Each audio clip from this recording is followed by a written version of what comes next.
Hi అండి, అందరూ ఎలా ఉన్నారు?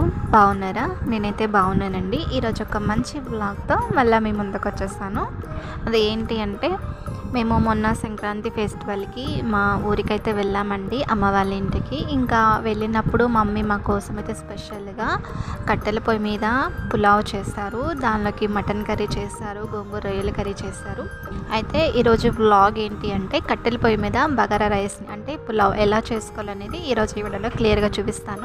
వీడియో అయితే చాలా బాగుంటుంది. ఈ వీడియోని అయితే స్కిప్ చేయకుండా లాస్ట్ వరకు చూడండి. మీరు ఎవరైనా మన ఛానల్ని కొత్తగా చూసినట్లయితే విన్నీ కుకింగ్ ఛానల్ని సబ్స్క్రైబ్ చేసుకోండి. లేట్ చేయకుండా వీడియోలోకి వెళ్ళిపోదాం. నార్మల్గా మనం ఎక్కువగా స్టవ్ మీదే చేసుకుంటాం కదా, అయితే కట్టెల పొయ్యి మీద కొంతమందికి పులావ్ అనేది ఎలా చేసుకోవాలనేది తెలియదు. సో అలాంటి వాళ్ళ కోసం కట్టెల పొయ్యి మీద మంచి టేస్టీగా తక్కువ టైంలో పులావ్ని ఎలా చేసుకోవాలనేది ఈ వీడియోలో చూసేయండి.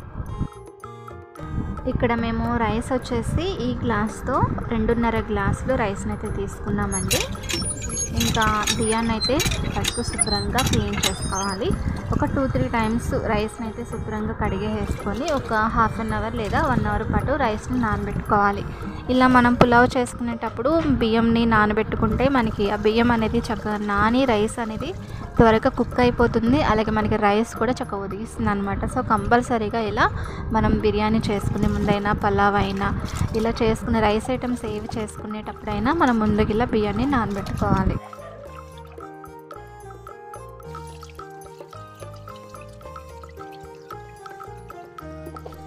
మేము అదే రోజు కట్టెల పొయ్యి మీద బయట ఎండలో చేస్తున్నాము. అదే రోజు ఎండ అయితే చాలా బాగా వేస్తుందండి.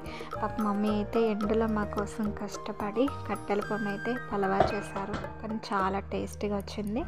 ఇంకా సో మమ్మీకి నేను కూడా అయితే హెల్ప్ చేస్తూ ఉన్నాను అనమాట. చూడండి, ఇలా పొయ్యినైతే వెలిగించేసుకొని చక్కగా వెడల్పుగా ఉన్న గిన్నెనైతే పెట్టేసుకోవాలి. పెట్టుకొని ఈ మసాలాలు వేయించుకోవడానికి సరిపడా ఆయిల్ వేసుకొని ఆయిల్ అనేది హీట్ చేసుకోవాలి. మనకి ఇక్కడ ఆయిల్ అనేది హీట్ అయిందో లేదో చూసుకొని ఇప్పుడు ఇందులో సన్నగా కట్ చేసుకున్న ఆనియన్, పచ్చిమిర్చి వేసుకోవాలి.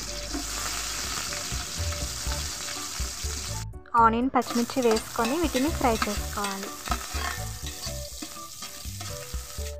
కానీ చాలా ఎండుందండి బాబోయ్, నిజంగా చెమటలు పట్టేసినాయి అనమాట మాకైతే. ఇప్పుడు ఇందులో కొద్దిగా అల్లం వెల్లుల్లి పేస్ట్ని వేసుకొని ఈ అల్లం వెల్లుల్లి పేస్ట్ అనేది పచ్చివాసన పోయేంత వరకు ఫ్రై చేసుకోవాలి. తర్వాత ఇందులో కొద్దిగా పొడి మసాలా, అలాగే కొద్దిగా ధనియా పౌడర్ని వేసుకోవాలి. అలాగే మసాలా దినుసులన్నీ వేసేసుకొని వీటన్నిటిని చక్కగా ఆయిల్లో ఫ్రై చేసుకోవాలి. అలాగే కొద్దిగా కొత్తిమీర, అలాగే కొద్దిగా పుదీనాను కూడా వేసుకోవాలి. అలాగే సన్నగా కట్ చేసుకుని ఒక టమాటాను కూడా వేసుకుంటున్నామండి. ఇలా మనం పులావ్ చేసుకునేటప్పుడు టమాటాను కూడా వేసుకుంటే మనకి చాలా రుచి వస్తుంది అనమాట. కొంతమంది వేసుకుంటారు, కొంతమంది వేసుకుని, అది మన చాయిస్ అనమాట. ఇవన్నీ వేసేసుకుని చక్క వీటన్నిటిని ఆయిల్లో ఫ్రై చేసుకోవాలి. మనకి ఒక పక్క రైస్ కూడా చక్కగా నానుతూ ఉన్నాయి కదా. ఇప్పుడు ఇందులో ఇక్కడ నేను 2.5 గ్లాస్ బియ్యాన్ని అయితే తీసుకున్నాను, అంటే 2.5 గ్లాసులు బియ్యాన్ని తీసుకున్నానండి. అంటే వాటర్ వచ్చేసి 5 గ్లాసుల వాటర్ని అయితే తీసుకోవాలి. అంటే 1 గ్లాస్ బియ్యం తీసుకుంటే 2 గ్లాసుల వాటర్ని అయితే తీసుకోవాలి.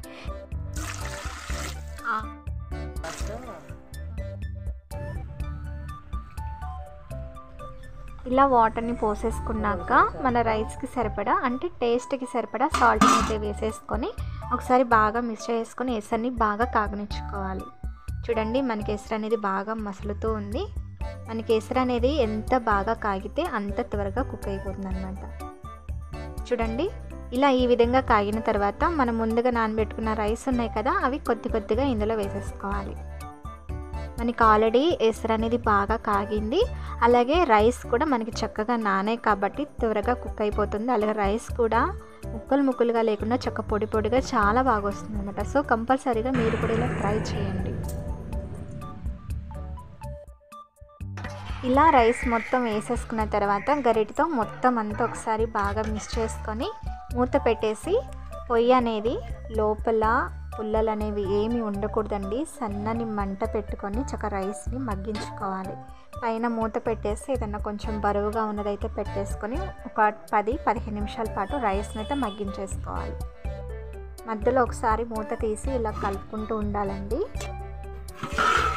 ఆల్మోస్ట్ మనకి కొంచెం ఒక 50% అనేది రైస్ అయితే ఉడికిపోయింది. ఇంకా 50% అయితే ఉడకాలి. చూడండి, పొయ్యిలో పుల్లలు వచ్చేసి ఈ విధంగా పెట్టుకోవాలన్నమాట. ఇంకా ఫైనల్గా మమ్మీ అయితే తీసి చూస్తున్నారు ఉడికిందో లేదో. ఓకే, రైస్ అయితే కుక్ అయిపోయిందండి. చూసారు కదా, చక్క పొడి పొడిగా చాలా బాగా వచ్చింది. ఇంకా పొయ్యి మీద నుంచి అయితే గిన్నె అయితే దించేశారు. ఇంకా అరిటాకునైతే కోసుకొని దానిలోకి ఇంకా పలావ్, అలాగే కొద్దిగా మటన్ కర్రీ, అలాగే కొద్దిగా గోంగూర రొయ్యలు, అలాగే ఫిష్ కర్రీని కూడా చేశారు. చాలా స్పెషల్స్ అయితే ఉన్నాయన్నమాట ఈరోజు. చూడండి, చక్కగా అరిటాకులో భోజనం అనమాట. ఈ అరిటాకులు వచ్చేసి మా చెట్లవే అనమాట. చూడండి, చక్క రైస్ అనేది ఎంత పొడి పొడిగా వచ్చిందో కట్టెల పొయ్యి మీద చేసిన. మీరు కూడా ఇదే కొలతలతో పొయ్యి మీద ట్రై చేయండి, చాలా బాగా వస్తుందండి.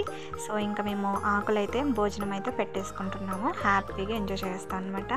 చక్కగా గోంగూర రొయ్యల కర్రీ కొంచెం, అలాగే మటన్ కర్రీ కొంచెం ఫిష్ కర్రీ ఇవన్నీ వేసుకుని హ్యాపీగా ఎంజాయ్ చేస్తాము. ఈ వీడియో కనుక మీకు నచ్చితే ప్లీజ్ లైక్ చేయండి, మీ ఫ్రెండ్స్కి షేర్ చేయండి. మీరు ఎవరైనా మన ఛానల్ కొత్తగా చూసినట్లయితే విన్నీ కుకింగ్ ఛానల్ని సబ్స్క్రైబ్ చేసుకోండి. Thanks for watching.